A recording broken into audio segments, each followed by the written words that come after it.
안녕하세요. 결혼한 지 3년 차의 30대 여성입니다. 지금 남편과 함께 미국에 있고요. 그런데 저희가 미국에 있는지 아는 사람은 아무도 없어요. 메신저가 있으니 아예 연락이 다 끊어진 건 아니지만요. 아무튼 이런 상황인데 엊그제 아주버님하고 형님이 쌍으로 연락을 해왔습니다.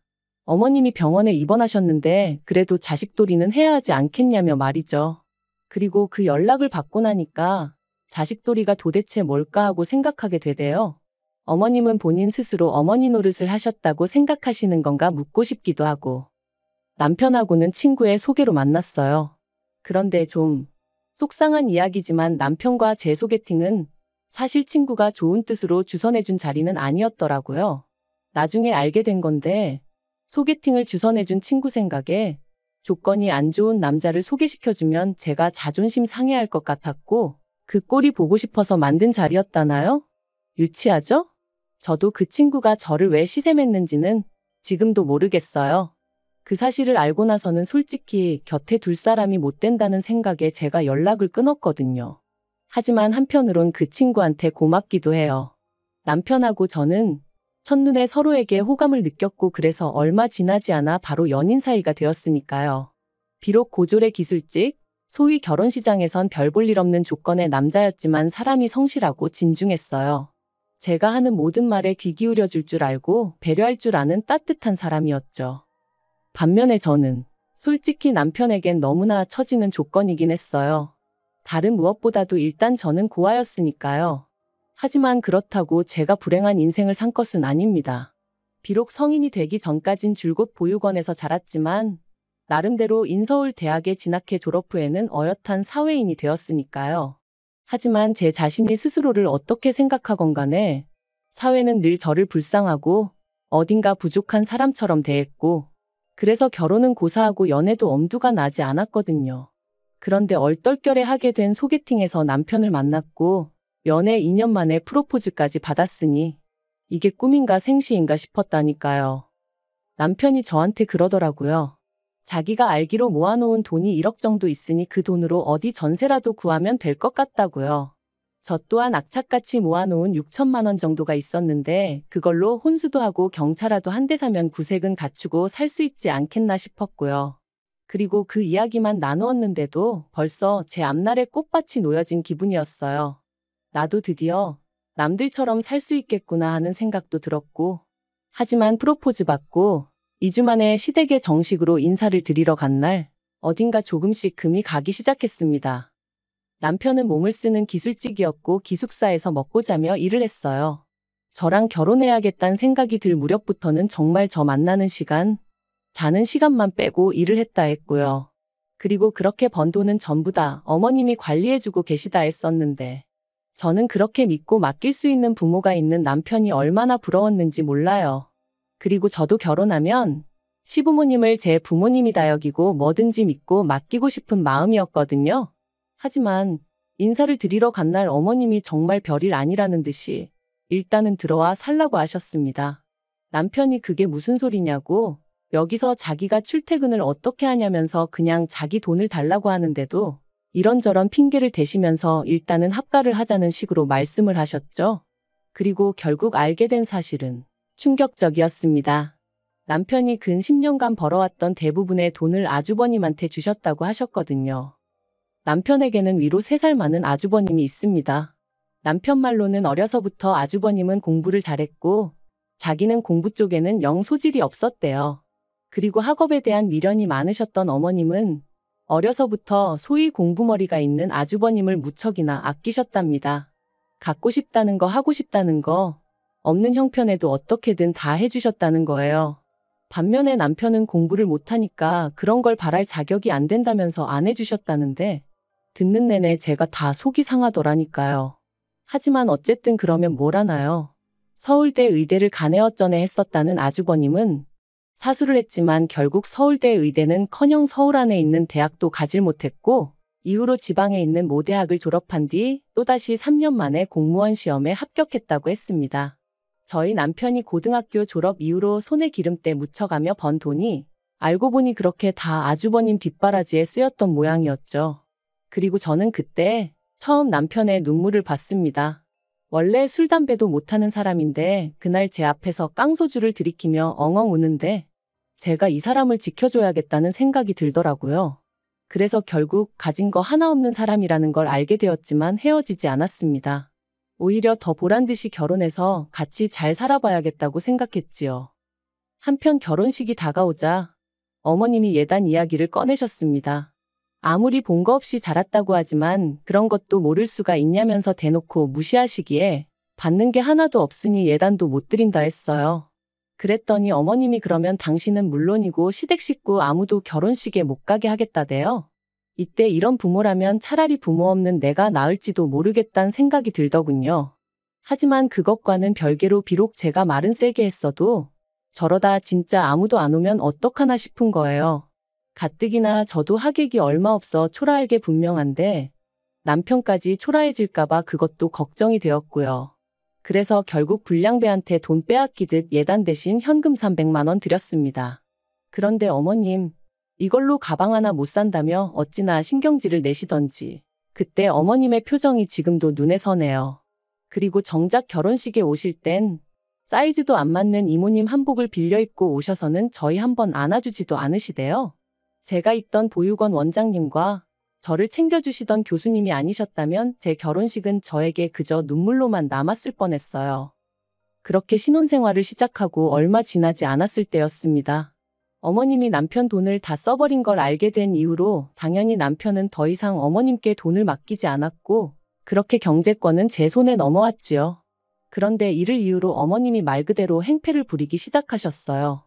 연락도 없이 툭하면 저희 집에 찾아와 현관문을 발로 차셨고 이웃에게 미안해 문이라도 열어드리면 집안 내 작은 집기들을 집어던지며 돈 내놓으라 말 그대로 깽판을 치셨거든요.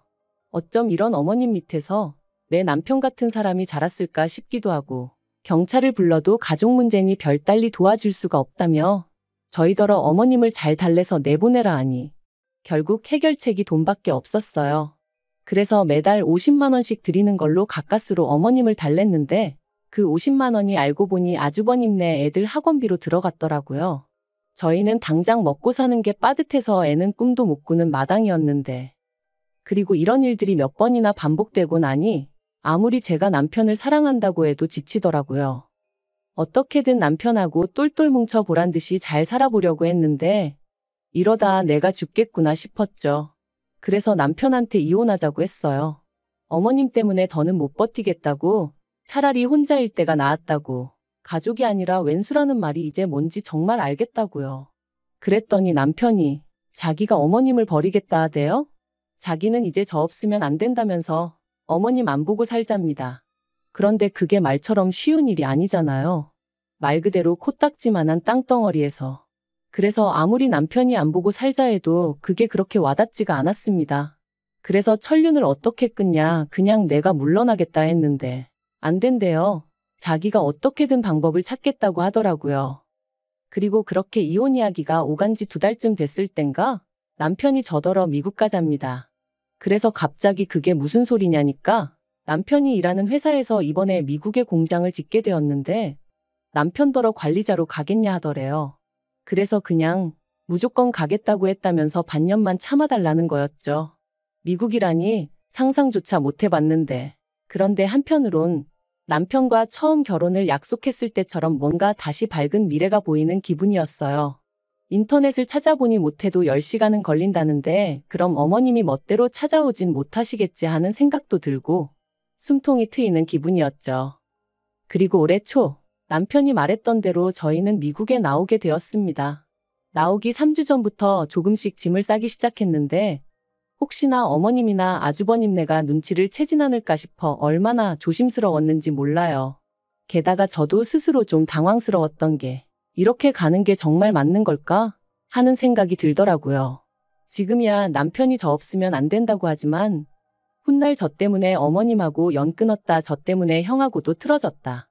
그렇게 저를 원망하게 되면 어쩌나 하는 걱정이 되었거든요.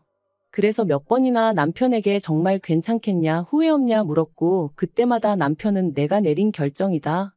후회하지 않는다 당신 탓하지 않을 거라며 저를 안심시키려 들었지만 그럼에도 불구하고 어째서인지 하루가 다르게 걱정이 커져만 갔어요. 그런데 정말 어머님께 감사하다고 해야 할까요? 마지막 남은 전까지 끊어내게 해주셨거든요. 출국을 일주일 남기고 저희 나름대로 이별식이다 생각하며 어머님과 식사 자리를 갖게 되었습니다. 저희 계획대로라면 정말 마지막이 될 자리였으니 말 한마디라도 좋게 주고받을 수 있으면 살아가는데 위로가 되지 않을까 싶기도 했고요. 그런데 그렇게 모인 자리에서 어머님이 대뜸 너네 전세 계약은 언제 끝나냐 하시더니 그게 보증금이 얼마냐고 물으시더라고요. 여담이지만 어머님은 저희 부부가 돈도 얼마 못 번다는 걸 뻔히 아시면서도 그렇게 만날 때마다 돈. 아무튼 그래서 그건 왜 궁금해하시냐니까 아주머님네가 이사를 가야 한답니다. 시조카들이 통학하는데 신호등도 있고 그래서 위험하다며 학교를 품고 있는 아파트 단지로 이사를 가야 되는데 돈이 한 5천 정도 부족하다고. 그러니까 일단 저희더러 집을 작은 데로 옮기든 시댁으로 들어와 살든 하고 저희 가진 돈은 아주버님네한테 좀 빌려주라나요? 정말이지 한숨이 절로 나왔죠. 그래서 그렇게 못해드린다 하고 딱 자르니 어머님이 내가 너한테 물었냐 내 아들한테 물었지 하시는데 남편이 자리를 박차고 일어나더라고요. 그리고는 아무리 눈에 뵈는 게 큰아들밖에 없다지만 사람이 경우가 있고 염치가 있어야 하는 거 아니냐면서 작작 좀 하시라고 소리를 지르는 거예요. 정말 깜짝 놀랐어요. 결국 그렇게 저희 부부가 먼저 일어섰고 그게 마지막이었습니다. 이후로 일주일 동안 어머님은 물론이고 시댁에 관해서는 서로 일체 언급조차 안 했네요. 그리고 마침내 출국 당일 공항에 도착해서야 어머님한테 전화를 드렸습니다. 그런데 어머님은 전화를 받으시자마자 싸가지 없는 자식들이 이제서야 전화를 했다며 욕을 퍼부으셨고 일말의 희망마저 거둬들인 저희, 아니 남편은 전화에다 대고는 저희 한국 든다고 그러니 이제 저희 죽었다 생각하시라고 악을 썼어요. 그리고는 어머님이 뭐라고 대꾸도 하기 전에 전화를 딱 끊어버리더군요. 미국에 도착하고 이후로 두세 달은 정말로 정신이 하나도 없었어요. 남편이나 저나 영어는 아주 기본적인 의사소통밖에 못하는 사람들이었고 그렇다 보니 여러 가지로 신경 쓸 일이 한두 개가 아니었죠.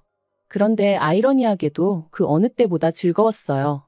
마치 처음처럼 저희가 원하는 것, 서로가 바라는 것에만 집중할 수 있었거든요. 싫은 소리가 오갈 일도 없었고요. 그래서 저희 두 사람 사이는 전에 없이 더 가까워지고 돈독해져 갔습니다. 그리고 벌써 미국에 온 지 10개월이 다 되어 가는데 아주버님한테 연락이 왔어요. 어머님이 쓰러지셨답니다. 원래도 당뇨에 고혈압이 있으셨고 그래서 제가 한국에 있을 때는 병원도 모시고 다니고 드시는 음식도 챙겨드리고 했었는데 제가 나오고 나서는 아무도 신경 쓰지 않았던 건지 아무튼 그래서 입원을 하셨다면서. 그런데 아주버님 말이 자기는 출근해야 되고 형님은 애들 봐야 하니 어머님 병간호 할 사람이 없대요. 그러니까 저희더러 어디에 있는지는 몰라도 일단은 한국에 와야 하지 않겠냐면서 이러다 어머님 잘못되시면 후회할 거라고 자식 도리는 해야 하지 않겠냐는 거였죠.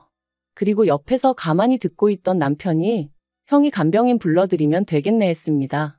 그랬더니 아주버님이 야 우리가 돈이 어딨냐 하는데 남편이 욕 나오게 하지 말라고 어머니가 내 돈 다 형한테 갖다 바친 거 모를 줄 아냐고 형이야말로 사람이 돼서는 할 도리는 좀 하고 살아라 그러더군요.